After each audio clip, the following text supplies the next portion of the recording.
এই যে দিদি দেখুন, এটা হচ্ছে আমার বড় মেয়ে রূপা। আমার মেয়েটার গায়ের রংটা একটু চাপা হতে পারে, কিন্তু কাজে কর্মে খুবই ভালো একটা মেয়ে।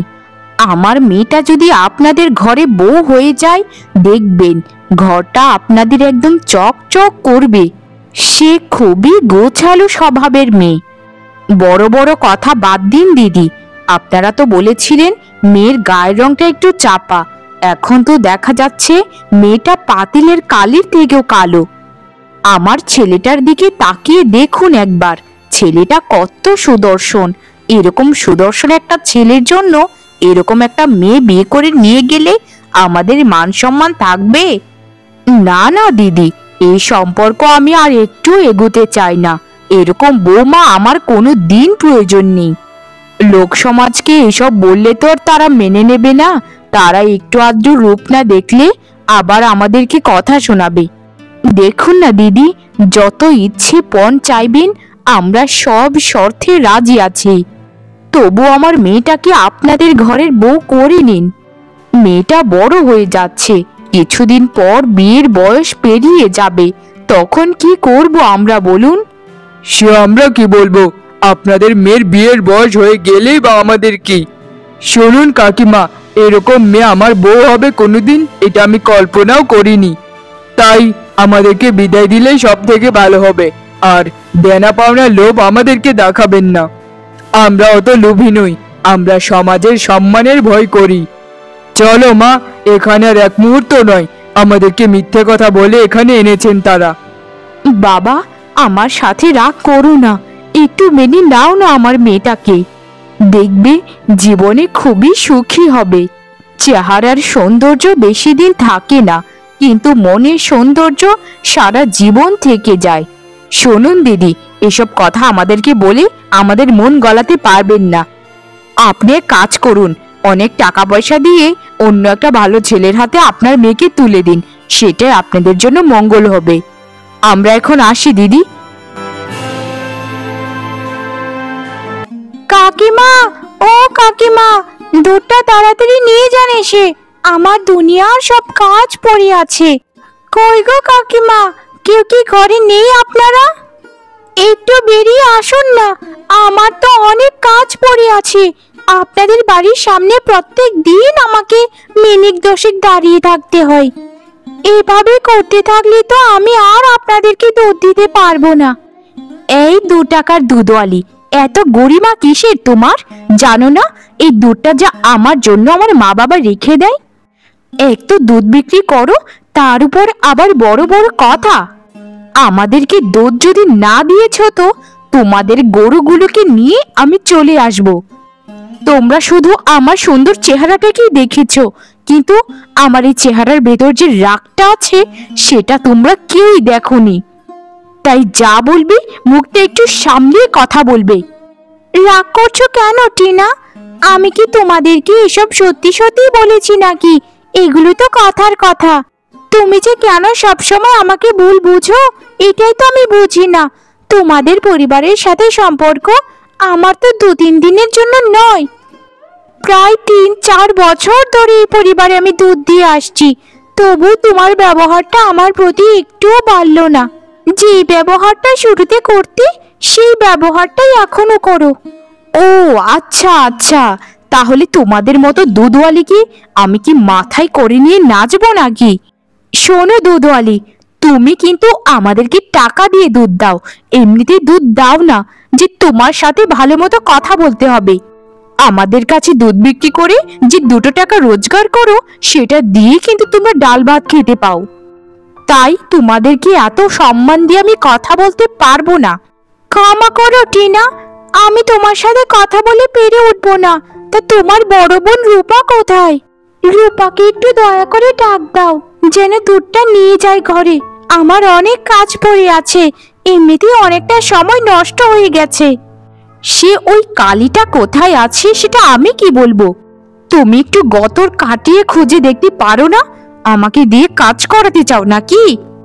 আরে জবা দিদি, আপনি আপনি কখন এলেন দুধ নিয়ে? আর আপনার এভাবে চিল্লাপাল্লা করছেন কেন বলুন তো? আপনাদের মধ্যে কি কোনো সমস্যা হয়েছে? ছোট, তোর গলাটা আমি রান্নাঘর থেকে শুনতে পেয়েছি। কারোর সাথে এভাবে কি কেউ কথা বলে বল? জবা দিদি আমাদের থেকে কিন্তু অনেকটাই বড়, তাই দিদির সঙ্গে একটু সম্মান দিয়ে কথা বলবি। জানিস না তুই টিনা, বড়দেরকে সম্মান করলে ঈশ্বর যে অনেক খুশি হন। তা এতই যখন ঈশ্বরকে বিশ্বাস করিস, তাহলে তোর রূপটা একটু পরিবর্তন করতে পারিস না? রূপের যা ছিঁড়ি, ছি ছি। তোর কত বিয়ে ভাঙলো বলতো এই নিয়ে? আমার তো মনে হয় 100টার উপরে হয়ে গেছে। দেখিস দিদি, তোর আগে আমারই বিয়ে হবে, কারণ তোকে তো কোনো ছেলে পছন্দই করে না। এক তো তুই ঘর কোনো, আবার আমাকে এসেছিস শিক্ষা দিতে যে কার সাথে কিভাবে আচরণ করব। শোন দিদি, নিজের সীমায় থাক, সীমা থেকে পেরুলি না তোর পা দুটো কেটে ফেলবো। আর এমনিতেও ওরকম কালো পায়ে আমার অত সুন্দর হাত কখনোই যাবে না। আর এই যে তুমি দুধওয়ালি, এভাবে হা করে না তাকিয়ে এখান থেকে কেটে পড়ো তো। আজ থেকে তোমার কাছ থেকে আর দুধ নেব না আমরা। শোনো দুধওয়ালি, একটা কথা সবসময় মনে রাখবে, এই পরিবারে আমার থেকে উপরে আর কেউ কথাই বলতে পারে না। তোমার ওই কুৎসিত মুখটা যেন আমি আর কোনোদিন দেখতে না পাই। ঠিক আছে টিনা, এরকম করে কথা বলতে পারলে তুমি? তোমাদের সাথে আমার কতদিনের সম্পর্ক, একটু তো দয়ামায় দেখিয়ে কথা বলতেও পারতে। আর আমারও কোনো ইচ্ছে নেই তোমাদের বাড়িতে দুধ দেবার। আমার দুধ দেবার ইচ্ছা একদম সেরে গেছে। পারলে গরুগুলো বিক্রি করে দেব, তবু আমি আর দুধ বিক্রি করবো না তোমাদের এখানে। আমি গেলাম এখান থেকে, আর ঈশ্বরের কাছে সবকিছুই রেখে দিলাম। একদিনের বিচার ঈশ্বর ঠিকই করবেন।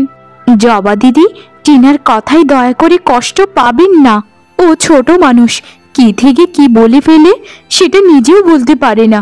জবা দিদি, আমাদের সাথে সম্পর্ক ছিন্ন করবেন না, আমরা আপনাকে বড্ড ভালোবাসি। আপনি টিনার কাছে আর দুধ দিতে যাবেন না, আমার কাছে দিয়ে তারপর চলে যাবেন।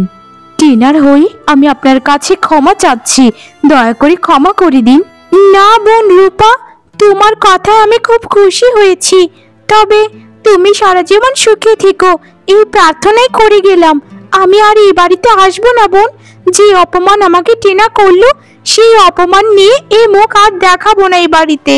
আমি চাই গো, ঈশ্বর তোমাকে সুবুদ্ধি দিক।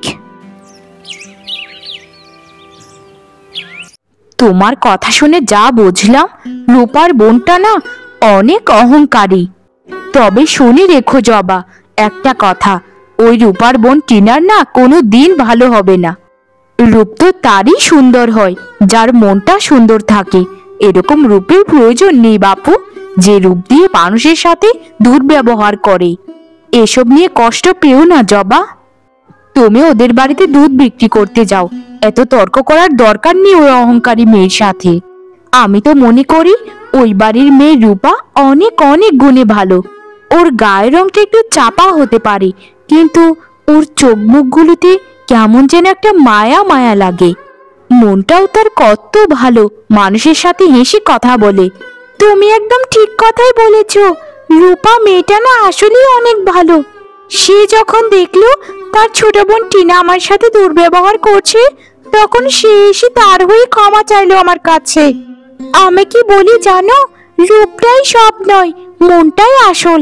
তবে কি জানো, বিধাতা সবাইকে সবকিছু দিয়ে পৃথিবীতে পাঠান না, কারো না কারো একটা ক্ষত তো থাকে। কিন্তু টিনা নিখুঁত হওয়া সত্ত্বেও তার মনটা কত অহংকারী। সে কিসের অহংকার দেখায়?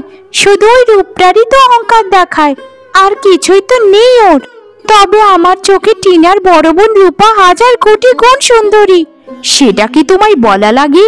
সেটা পাড়াগাঁয়ের মানুষও জানে যে রূপার মনটা কত ভালো। আমরা পাড়াগাঁয়ের সব মহিলা, সর্বস্তরের মানুষ সব সময় রূপার জন্য প্রার্থনা করি, তার যেন একটা ভালো ঘরে বিয়ে হয় আর যেন সারা জীবন সুখে থাকে। এটা একদম তুমি ঠিক কথাই বলেছ। আমরা পাড়াগাঁয়ের মানুষেরা তাকে আশীর্বাদ ছাড়া আর কি দিতে পারবো বলো? সারাটা দিন ওই অহংকারী টিনা মেয়েটার উপর কত অত্যাচার করে, বড় বোন হলেও তাকে কোনো সম্মানটুকুও দেয় না। দেখো তুমি, একদিন ওই অহংকারী টিনা হারে হারে একটা শিক্ষা পাবে, যেটা সে জীবনেও বলতে পারবে না। ঠিক বলছিস রে জবা, আমি ওই দিনটারই অপেক্ষায় আছি। হ্যাঁ গো রূপার বাবা, তা তোমাকে কত দিন ধরে বলছি যে রূপার তো বিয়ে হচ্ছেই না, তো রূপার জন্য তো আমার টিনাটাকে ঝুলিয়ে রাখতে পারে না বলো। তার জন্য একটা ভালো ঘরের সম্বন্ধ দেখতে আর কত বলবো তোমায়। টিনাকে আগে বিয়েটা দিয়ে দিই, বড়টার অপেক্ষায় যদি থাকতে থাকে তাহলে দেখবে আমার ছোট মেয়েটা বুড়ি হয়ে যাবে। কখন থেকে বক বক বক বক করে যাচ্ছ? আমার কথাটাও তো একটু শোনো গিন্নি। আমাদের ছোট মেয়ের জন্য একটা ভালো পাত্রের সন্ধান পেয়েছি। পাত্র অনেক বড় লোক পরিবারের। তারা বলেছে কিছুদিনের মধ্যেই নাকি জানাবে যে কোন দিন তারা আমাদের বাড়িতে আসতে চায়। তুমি আমার ছোট মেয়ে টিনাকে বলে রেখো যে সবসময় গোছগাছ হয়ে থাকতে। বাহ বাবা বাবা, এটা তো খুবই ভালো কথা। আমার ছোট মেয়ে টিনা অনেক সুন্দরী, তাকে তো সেরকম ধনী পরিবারের মানুষই নেবে। আর আমার বড় মেয়েটার জন্য খুবই চিন্তা হয় জানো তো। আমার বড় মেয়েটার জন্য একটা গরিব দিনমজুর হলেও চলবে, কারণ কোনো ধনী ভালো ঘরের মানুষ তাকে তো নিতেই চাচ্ছে না। সেটাকে আমার চিন্তা হয় না গিন্নি, বলো তো কি করব বলো। মেয়েটার গায়ের রংটা এতটা চাপা হবে সেটা কল্পনাও করিনি কোনোদিন। এমনিতে আমার মেয়েটা তো কাজে কর্মে এক নাম্বার, কিন্তু কেউ তো তাকে নিতেই চায় না। কড়া যৌতুকের লোভ দেখালেও তো নিতে যাচ্ছে না। আমি কি বলি গিন্নি, তার কপালে যখন বিয়ে লেখা থাকবে তখন ঠিকই বিয়ে হয়ে যাবে। হ্যাঁ গো, তুমি এটা একদম ঠিক কথাই বলেছ, কিন্তু আগে আমার ছোট মেয়েটাকে বিদায় করি, তারপর বড় মেয়েটার কথা চিন্তা করা যাবে কোন। ঠিক আছে গিন্নি, তাহলে তুমি আমার জন্য খাবারটা বাড়ো। আমি হাত মুখগুলি ধুয়ে খাবার খাবো এখন। কেমন লাগছে রে দিদি? আমার তো খুব বড় বাড়িতে বিয়ে হতে চলেছে, সেটা শুনে নিশ্চয়ই তোর খুব কষ্ট লাগছে। শোন দিদি শোন, কষ্ট পাস না শুধু শুধু। তোর রূপ নেই, আমার রূপ আছে। তোর আর আমার মধ্যে এটাই সব থেকে বড় পার্থক্য। তাই কষ্ট পেয়ে না তোর এই কুৎসিত চেহারাটাকে আর কুৎসিত বানাস না। এটা তুই কেমন কথা বলছিস রে ছোট? তোর বড় বাড়িতে বিয়ে হবে সেটা শুনে জানিস আমি কতটা খুশি। তুই আমায় সত্যি ভুল ভাবছিস। আমি চাই তুই সবসময় খুবই সুখে থাকিস। বড় দিদিরা মায়ের মতো হয় রে, মায়ের মতো হয়। তুই সবসময় আমার ব্যাপারে ভুল ভেবে এসেছিস। আচ্ছা ওসব কথা বাদ দে রে ছোট। আচ্ছা বল, তোর কি কি লাগবে এখন? আমায় শুধু বল একবার, আমি তোর সকল ইচ্ছে পূরণ করব। আমার এই বাড়িতে আর কিছুই লাগবে না, জানো তুমি আমার স্বামী কোটিপতি। সেই কোটিপতি বাড়িতে বিয়ে হবার পর জানো আমার কি কি হবে? আমার পা থেকে মাথা অবধি শুধু সোনা হিরে দিয়ে জড়ানো থাকবে। আমার জুতোগুলো সোনায় মুড়িয়ে দিতে বলবো। খুব ভালো হবে না দিদি?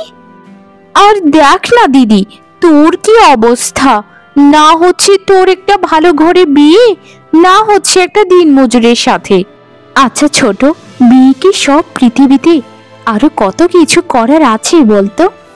আর ঈশ্বরের থেকে যখন আমার ডাক আসবে বিয়ের জন্য তখন ঠিকই হয়ে যাবে। এখন শুধু শুধু এসব নিয়ে চিন্তা করে কোনো লাভ নেই। যার সাথে আমার জড়ি লেখা আছে তার সাথে বিয়ে হবেই হবে। তুই আমার ব্যাপারে চিন্তা করিস না ছোট, তুই তোর ব্যাপারে চিন্তা কর, এতে আমি খুশি হব। আচ্ছা ঠিক আছে ঠিক আছে, তাহলে তো ভালোই হয়। তুমি কোথায় যাবে না যাবে সেটা আমি দেখে কি করব, আমি আমার কথাই ভাবি। আচ্ছা দিদি, তাহলে তুমি একটা কাজ করে ফেলো আমার জন্য। একটু হলুদ বেসন মাখিয়ে আমার জন্য নিয়ে এসো, মুখে লাগাই। মা বলল আমাকে যে কোনো সময়ই পাত্রপক্ষ দেখতে চলে আসতে পারে। আচ্ছা আচ্ছা ছোট, তাহলে তুই এখানে থাক, আমি তোর জন্য এক্ষুনি হলুদ বেসন বেটে নিয়ে আসছি। আমার বোনটাকে যেন এই পৃথিবীর সব থেকে সুন্দরী লাগে, এতে আমি অনেক অনেক খুশি হব রে। হয়েছে দিদি হয়েছে, আর তেলের স্বাদ জল দিয়ে মেটাতে হবে না। যাও যাও, এখন যা বলেছি সেই কাজটা করে ফেলো।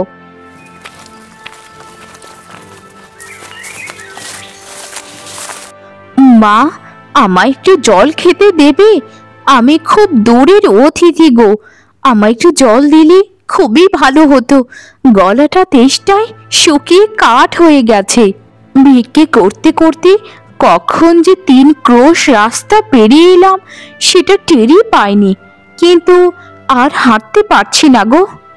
তুমি আমায় একটু তাড়াতাড়ি জল দাও, এতে খুব উপকৃত হব। ছি ছি ছি ছি ছি, এই নোংরা মহিলা, কোথা থেকে উড়ে এসে জুড়ে বসলে শুনি? কথা নেই বার্তা নেই, একেবারে ঘরের ভেতর চলে আসলে। তোমার তো সাহস কম নয়। আর শোনো হে ভিখারি গরিব, তোমাদের মতো মানুষদেরকে না আমার খুব ভালো মতো চেনা আছে। প্রথমে বলবে একটু জল খাওয়াও, তারপর বলবে একটু ভাত দাও, তারপর বলবে একটু ঘুমোতে দাও, 2 দিন থেকে যাই। তোমাদের না ওসব আমার জানা আছে। যত চালাকি করবে দূরে গিয়ে করো, আর আমার কাছে একদম আসবে না চালাকি করার জন্য। তোমার জন্য এরকম জল আমার কাছে নেই, নোংরা জল গিয়ে খাও ডুবাই পড়ে। এটা কেমন ব্যবহার মা তোমার? তুমি আমার সাথে এরকম ব্যবহার করছো কেন? আমি তো তোমার কাছে কিছু চাইনি বেশি, শুধু একটু জলই তো চেয়েছি। একটা রাস্তার কুকুরও যদি জল খাওয়ার জন্য ছটফট করে, তবু একটা মানুষ তাকে সাহায্য করে। কিন্তু আমি তো মানুষ ছিলাম, তুমি আমার সাথে এরকম করছো? কাকিমা, আসলে ছোটির কথায় কিছু মনে করবেন না। এই যে ধরুন, জল এনেছি আপনার জন্য। এই পুরো 1 ঘটি জল, এই জলটা খেলে নিশ্চয়ই আপনার খুব ভালো লাগবে। ছোটির কথায় কিছু মনে করবেন না, ও একটু ছোট তো, তাই কি বলতে কি বলে ফেলে কিছু বুঝতে পারে না। কি হলো কাকিমা, ধরুন না জলটা। আপনাকে খুব ক্ষুধার্ত মনে হচ্ছে, আমি এক কাজ করি, আমার ভাগের খাবারটা আপনাকে দিয়ে দিই। আপনি জলটা খেয়ে দয়া করে একটু বসুন, আমি এক্ষুনি আপনার জন্য খাবারটা নিয়ে আসি। না না মা, আমার যা বোঝার তা বুঝে গেছি। কে যে আমার ছেলের বউ হবে সেটা আর বোঝার দেরি নেই। আমার একমাত্র ছেলের বউকে আমি খুঁজে পেয়ে গেছি, আর কিছুর দরকার নেই। এসো মা, আমার বউকে এসো, আমার সোনা মেয়ে। এই বুড়ি, এই কাকে কি বলছো কিছুই তো বুঝতে পারছি না। ও আচ্ছা, বুঝেছি, তোমার ছেলেও একটা ভিখারি, তাই তো? আমার বোনকে তোমার ছেলে বিয়ে করতে চায়, তাই বলছো যে তোমার বৌমা তুমি খুঁজে পেয়ে গেছো। হা হা হা হা হা, আমার দিদির দূর কত দূর সেটা তো বুঝতেই পারছি এখন। শেষে তুই একটা ভিখারির ছেলেকে বিয়ে করবি? ছি! তোমার বাবা নিশ্চয়ই তোমাদেরকে বলেছিলেন যে তোমার জন্য একটা কোটিপতি পরিবার থেকে সম্বন্ধ এসেছে। সেই পরিবারের ছেলের মা আমি। তোমাকে পরীক্ষা করার জন্যই এই বাড়িতে আমি এইরকম ভিক্ষুক সেজে এসেছিলাম। তোমার এরকম ব্যবহার দেখে আমার মন ভরে গেছে। আমি খুব ভাগ্যবতী যে আমার আসল বৌমাকে আমি খুঁজে পেয়েছি। আমার আসল বৌমা হলো রূপা। এই কি বলছেন আপনি কাকিমা? দয়া করে আমাকে ক্ষমা করে দিন। মানে আমি বুঝতে পারিনি যে যে যে আপনি এমনটা সেজে আসবেন। আমাকে ক্ষমা করে দিন, আমি আর জীবনেও কারোর সাথে খারাপ আচরণ করব না। দয়া করুন, আমাকে ক্ষমা করে দিন। পুরো পৃথিবীটা লিখে দিলেও আমি শুধু একটা কথাই বলবো, রূপাই হবে আমার একমাত্র ছেলের বৌমা। আর রূপা আমার পুরো সম্পত্তির অর্ধেক সে একাই পাবে। আয় মা, আমার বুকে আয়, আমার ছেলের জন্য উপযুক্ত পাত্রী পেয়ে গেছি আমি।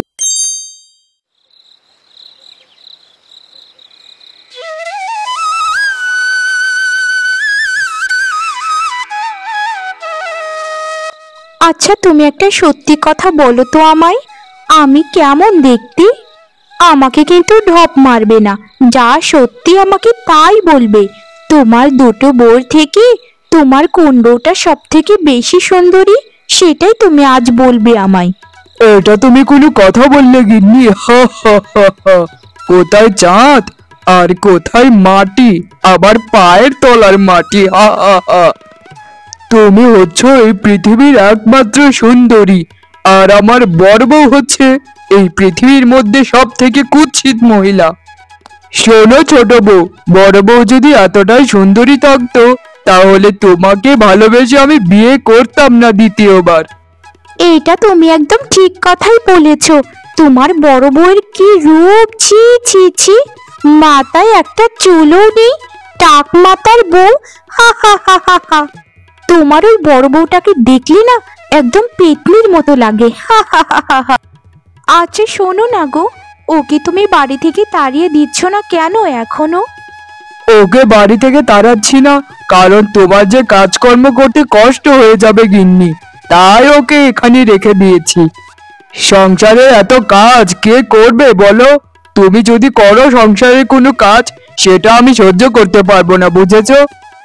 তাই ওই কালো টাকলু বউটাকে রেখে দিয়েছি যেন সংসারের সকল কাজগুলো একটা কাজের মেয়ের মতো করতে পারে। বাবা, আমার সুদর্শন স্বামীর মাথায় যে এত বুদ্ধি সেটা তো আগে জানতাম না। তবে ওকে বের করে দেওয়াই সব থেকে ভালো। এর বদলে আমাকে একটা কাজের মেয়ে এনে দিলেই তবেই সব থেকে ভালো হয়। অন্তত ওর কুৎসিত মুখটা প্রত্যেকদিন সকালে উঠে আর দেখা লাগতো না। থাকতে দাও গিন্নি, থাকতে দাও। আমাদের ভালোবাসা দেখে এমনিই দেখবে একদিন মরে যাবে। শোনো ছোট বউ, আমি শুধু তোমাকেই ভালোবাসি, আর কাউকে নয়। ওই কুৎসিত বড় বউকে আমি দু চোখে দেখতে পারি না। একদম তুমি ঠিক কথাই বলেছ।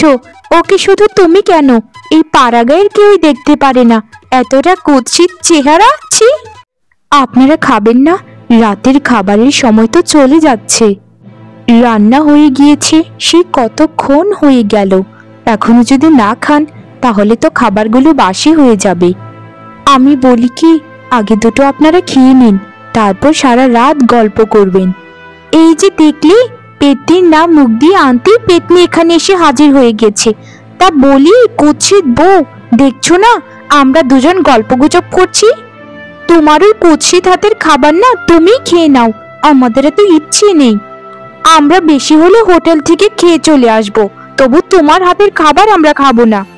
এত কুৎসিত, এসেছে আবার আধিক্যতা দেখাতে। তোমার ভালো মানুষ দেখলি না আমার গাটা জ্বলে যায়।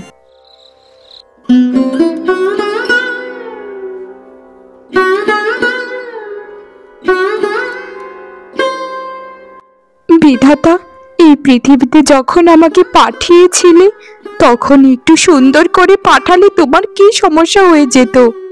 একটু রূপ দিলে তোমার তো কোনো ক্ষতি হয়ে যেত না বিধাতা। যাদেরকে তুমি রূপ দিয়েছো তাদেরকে ঢেলে দিয়েছো, আর যাদেরকে দাওনি তাদেরকে কোনো অংশেতেই দাওনি। কেন বিধাতা, কেন কেন আমাকে এত কষ্ট দিচ্ছ? আমার স্বামী আমাকে দু চোখে দেখতে পারে না। আমার দোষটা কোথায়? আমার শুধু একটাই দোষ, যে আমার মাথায় চুল নেই, আমি দেখতে কালো। এর থেকে ভালো তো আমাকে তোমার কাছে নিয়ে যাও বিধাতা। এই সংসারের কষ্ট, এই সংসারের ঘানি আর আমি টানতে পারছি না। জন্মের পর থেকে মা বাবার ভালোবাসা থেকে তো আমায় বঞ্চিতই করেছিলে বিধাতা, শেষে স্বামী সংসারটাও করতে দিলে না। এ বিধাতা, কেন আমার প্রতি তোমার এত ক্ষোভ? কিসের এত ক্ষোভ? আমি কি পাপ করেছি বলো? উত্তর দাও আমায়, উত্তর দাও বিধাতা, উত্তর দাও আমায়। এই কুৎসিত পেতনি, সকাল সকাল উঠে কার অনিষ্ট কামনা করছো শুনি? শোনো, একটা কথা বলি, যার অনিষ্টই তুমি কামনা করো না কেন, আমি শুধু একটা কথা বলবো এই সংসারে, এই এক কথাতেই তোমার এই বাড়ি থেকে বের হয়ে যেতে হবে। তাই একটু বুঝে শুনে কাজকর্মগুলো করো, বুঝেছো? পুরো রাজ্যের কাজ পড়ে আছে, সে কাজগুলো ফেলে রেখে এখানে বসে বসে ন্যাকা কান্না হচ্ছে, তাই তো? আজ আমার স্বামী কাজ থেকে ফিরুক, তাকে আমি দুটো কথা শুনিয়ে দেব। বলবো তোমার বড় বউ সবসময় আমার অনিষ্ট কামনা করে, তারপর যা করার আমার স্বামী করবে। তোমার ওই টেকো মাথার মধ্যে কিছু দিয়ে একটা আঘাত করলে না, ওই মাথাটা কুমড়োর মতো ফেটে যাবে। বোন, বিশ্বাস করো আমায়, আমি কারো অনিষ্ট কামনা কোনো দিনই করিনি, আর এখনো করছি না। আমার শুধু ঠাম্মির কথা একটু মনে পড়ছিল। তুমি তো জানোই বোন, আমার বাবা মা কেউ নেই। ছোটবেলা থেকে ঠাম্মি আমাকে মানুষ করেছে কোলে পিঠে করে, তাই ঠাম্মির কথা মনে করে একটু কষ্ট পাচ্ছিলাম, এই আর কি। দয়া করে ওনার কাছে কিছু বলি না বোন। শোনো পেতনি, তোমার কথাই জগৎ সংসার চলবে না। এখন যা বলছি, গিয়ে তাড়াতাড়ি রান্না বান্না কাজকর্মগুলো করে ফেলো। পুকুর পাড়ে গিয়ে থালা বাসনগুলো ঘষে ঘষে ধোবে। আর শোনো, আমার অনেক কাপড় চোপড় জমা হয়ে আছে, সবগুলো যদি ভালো মতো না ধুয়েছো তো তারপর তোমার দেখাবো মজা। এখন যাও, এখানে কাকের মতো বসে না থেকে কাজ করো গিয়ে। আচ্ছা আচ্ছা ঠিক আছে বোন, আমি এখনই যাচ্ছি, সব কাজগুলো আমি করে ফেলছি গিয়ে। দয়া করে তুমি তবু ওনার কাছে কিছু বলো না বোন, তোমার দুটো পায়ে পড়ি। আমি একটা অনাথ মেয়ে, আমি যাব কোথায় স্বামীর ঘর ছেড়ে বলো? আমার ঠাম্মি আছেন যিনি, সে তো নিজেই খেতে পায় না। আমাকে তোমরা একটু দয়া করো, আমি এই সংসারে কিছুই চাই না, শুধু একবেলা খেতে দিলেই হবে। ঠিক আছে ঠিক আছে, এত ন্যাকামো করতে হবে না, এখন যাও যাও, এখন এখান থেকে দূর হয়ে যাও বলছি। আর শোনো, একটু পর আমার স্বামী আসবে খেতে, তাই খাবারটা বেড়ে তারপর কাজগুলো করে ফেলো, ঠিক আছে? ওগো, তোমায় একটা কথা বলবো বলবো করে বলতেই পারছি না। আসলে একটু ভয়ও করছে, আবার কেমন কেমন জানি লাগছে। যদি বলি না পাই আবার? তুমি যদি বলো তাহলে আমি কথাটা বলতে পারি। আহা, আমার সুন্দরী গিন্নির কি হয়েছে? বলো না গিন্নি, কি কথা? তুমি এমন কি কথা বলবে গিন্নি যে বলতে দ্বিধাবোধ করছো? তোমার কোনো ইচ্ছে কি আমি কোনোদিন অপূর্ণ রেখেছি বলো? বলে ফেলো গিন্নি, বলে ফেলো, এভাবে দ্বিধাবোধ করতে হবে না। বলছিলাম কি, তুমি তো বিয়ের পর আমাকে সবকিছুই কিনে দিলে প্রায়। আমার গলার অত বড় সোনার হার কিনে দিলে, চুড়ি কিনে দিলে, কিন্তু আমার অমন দুধে হালতা দুটো পা সবসময় খালি থাকে। তাই আমার পায়ে যদি দুটো সোনার নূপুর থাকতো তাহলে বেশ মানাতো আমায়, কিন্তু তাই না গো? তাই বলছিলাম যে আমায় কি এনে দেবে দুটো সোনার নূপুর? আমি তোমায় জোর করছি না গো, যদি তুমি চাও তাহলে এনে দিতেই পারো। এটা তুমি কোনো কথা বললে গিন্নি? তুমি যদি চাও তাহলে আমি 7 সমুদ্র পাড়ি দিতে পারি। তুমি তো সামান্য দুটো সোনার নুপুরই চেয়েছো, এটা কি তোমার থেকে বেশি নাকি? শোনো গিন্নি, আমি ধার দেনা যা হোক করে হলেও আজ তোমায় দুটো সোনার নুপুর এনে দেবই দেব।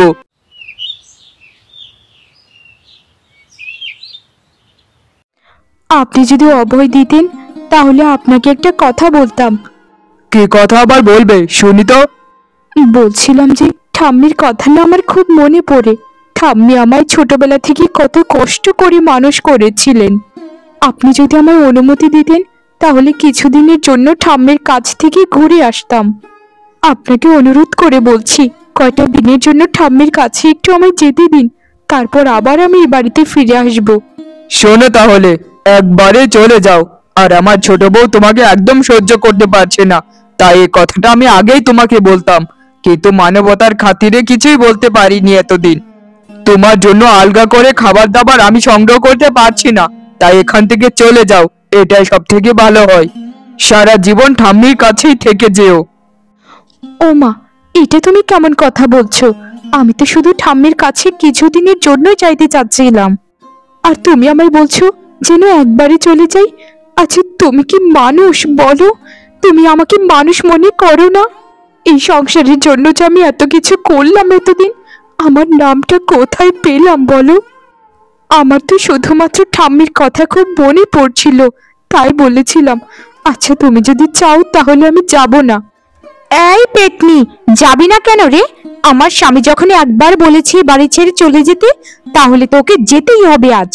শোন, পোটলা পটলি গুছিয়ে বাড়ি থেকে সারা জীবনের মতো চলে যাবি আজ।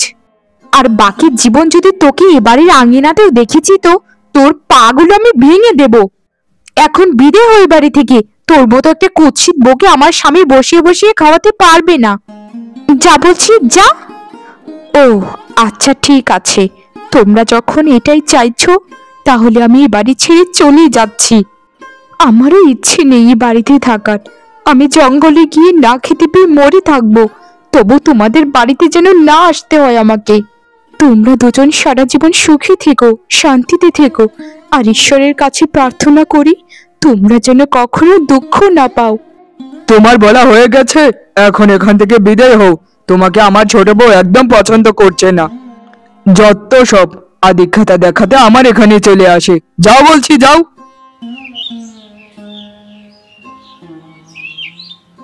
বাহ, আমার পথের কাঁটাকে তো আমি সরিয়ে দিয়েছি, আর আমার পরবর্তী পরিকল্পনার জন্য এখন সবকিছু জোগাড় করতে হবে।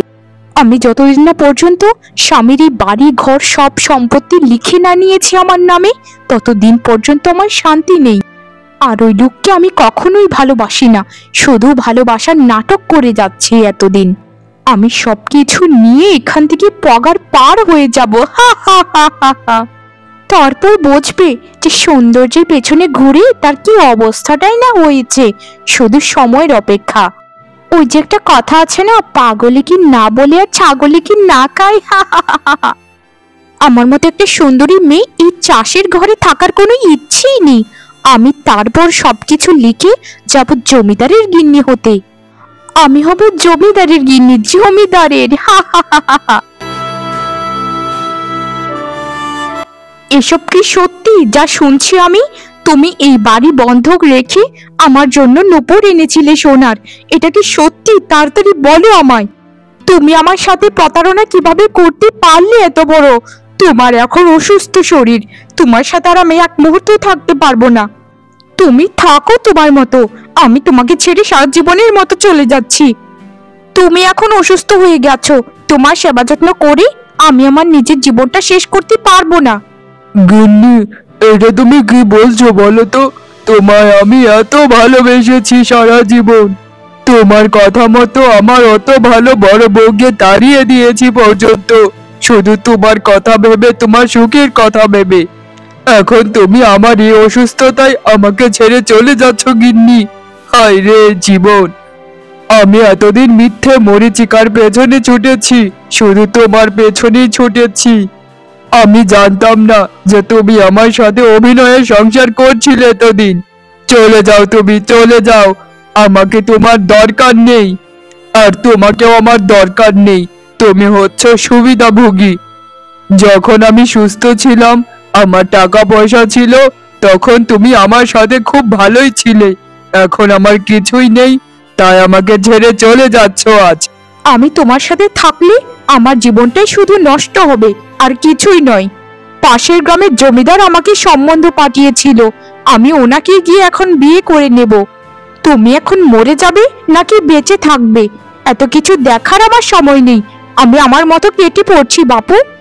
তুমি আমার সাথে এরকম বিশ্বাসঘাতকতা করতে পারলে? তুমি আমার জীবনটাকে শেষ করে দিতে পারলে? ঠিক আছে, জানি এগুলো আমার নিজেরই পাপের শাস্তি। ঈশ্বর আমাকে ভোগাচ্ছেন। আর কত কান্না করবি রে বাচ্চা, এখন নিজের স্বামীর ঘরে ফিরে যা। আর রাগ করে থাকিস না, আজ ছটা মাস হয়ে গেল, আমিও এখন অক্কা পাবো মনে হয়। আমারও সময় ঘনিয়ে এসেছে। আমি যদি মরে যাই তাহলে তোকে দেখবে কে বল? ছোটবেলায় তোর মা বাবা আমার কাছে রেখে মরে গেল, সেই পর থেকে আমি তোকে কোলে পিঠে করে মানুষ করেছি, তোকে বিয়ে দিয়েছি। আর স্বামীর ওপর রাগ করে থাকিস না রে, চলে যা না। আমি কিভাবে চলে যাই বলো তো ঠাম্মি? সে আর তার বউ মিলে আমাকে বাড়ি থেকে তাড়িয়ে দিয়েছে। কোন মুখ নিয়ে আমি তার কাছে যাব তুমিই বলো? আমি কুৎসিত, আমার মাথায় চুল নেই বলে আমাকে সারা জীবন তিনি অপমান করেছেন। অপমানের ভাত খাবার থেকে মৃত্যুই সব থেকে শ্রেয়, মৃত্যুই সব থেকে ভালো, জানো তো ঠাম্মি? আমি কোথাও যেতে চাই না ঠাম্মি, কোথাও না। আমি তোমার সাথে বাকি জীবনটা থাকতে চাই। আমি মরে গেলেও আর ওখানে যাব না। আমি যদি এখানে যাই তাহলে ওনার বউকে নিয়ে আমাকে মেরে ফেলবে। তবে আমার না মনটা খুব ডাকছে, জানি না কেন মনে হচ্ছে কোনো কিছুই ঠিক নেই। তবে ডাকলে কি হবে? আমার মন তো আর মন নয়, এটা এখন পাথরে পরিণত হয়েছে। এখন ডাকলে ভালো হয়, আর ভালো ডাকলে হয়। আমি তোর ঠাম্মি, তোর কখনোই খারাপ চাইবো না রে। তুই যা না তোর স্বামীর বাড়িতে গিয়ে দেখ, সব কিছু যদি ঠিকঠাক থাকে তাহলে তুই আবার চলে আসিস। আর যদি দেখিস কোনো সমস্যা হয়েছে, স্বামীকে নিয়ে ভালো থাকিস। আমি তোর ঠাম্মি, বড়দের কথা একটু হলেও শুনতে হয় রে। যা না, যা।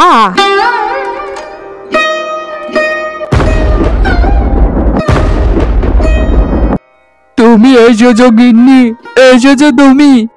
কেন আবার ফিরে এলে গিন্নি, কেন? আমাকে মরতে দিতে এটাই সব থেকে ভালো হতো। আমার পাপের শাস্তি আমাকে পেতে দাও গিন্নি। এই পাপীর মুখ দেখলে তোমার অন্যায় হবে গিন্নি, অন্যায় হবে। চলে যাও গিন্নি, চলে যাও। এইসব তুমি কি কথা বলছো? তুমি আমার স্বামী, আমি স্বামীকে ছেড়ে কোথায় যাব বলো? তোমার এই অবস্থায় আমি তোমাকে ছেড়ে যেতে পারবো না গো, পারবো না। আমি তোমাকে তখনই ক্ষমা করে দিয়েছি, আর আমার স্বামীকে আমি কখনো না ক্ষমা করে থাকতে পারি বলো? তোমায় যে আমি ভালোবাসি। বিয়ের সময় প্রতিজ্ঞা করে তোমায় বিয়ে করেছিলাম যে যে অবস্থাতেই আমার স্বামী থাকুক না কেন আমি তার সঙ্গ ছাড়বো না। এখন কিভাবে ওই প্রতিজ্ঞা আমি ভুলে যাই বলো? কিভাবে ছেড়ে যাই তোমায়? গিন্নি, গিন্নি, তোমাকে আমি চিনতে পারিনি গিন্নি, চিনতে পারিনি। আমি হিরে চিনতে ভুল করেছি গিন্নি। আমি মিথ্যে মরীচিকার পেছনে ঘুরে নিজের জীবনটা শেষ করেছি। তোমার কাছে ক্ষমা চাওয়া ছাড়া আমার আর কিছু করার নেই গিন্নি। আমাকে ক্ষমা করে দাও গিন্নি, ক্ষমা করে দাও। আমি তোমার আগেই ক্ষমা করে দিয়েছি গো। চলো, আমার সোনার নাকফুলটা বিক্রি করে তোমার চিকিৎসার ব্যবস্থা করতে হবে তাড়াতাড়ি। তোমার শরীর তো খুবই খারাপ। আমি শুধু চাই তোমার সাথে থাকতে, সারা জীবন তোমার পাশে থাকতে, আর কিছুই নয়। তোমায় আমি কথা দিলাম, তোমায় ছেড়ে আমি কোনো দিন যাব না, কোনো দিন না।